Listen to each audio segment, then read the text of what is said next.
Гайс ойрд амар халуун биш үү те. Халуун өдөр хамгийн идэх тохиромжтой жимс бол юу бодогдож байна?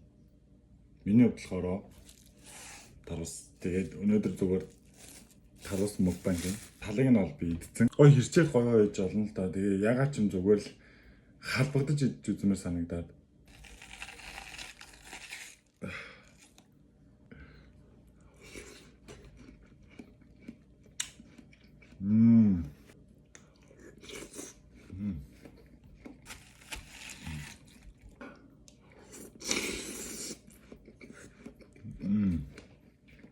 Тарус барыг иддэг ундаа тий.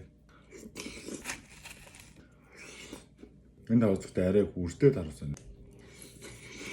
Айгу хаа. Модон халбаг сайн зоогдохгүй нэ би өөр халбаагаад. Тий.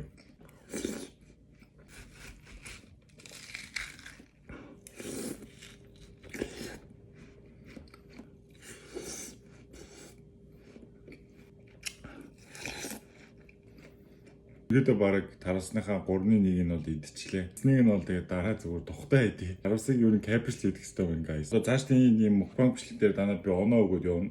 Юу ч идсэн. Оноо өгнө guys. За 10-аас данд оноо өгөө заяа. Амтнайг сул байна. Тийм учраас би 10-аас 7 оноо өгч guys. Бэртэ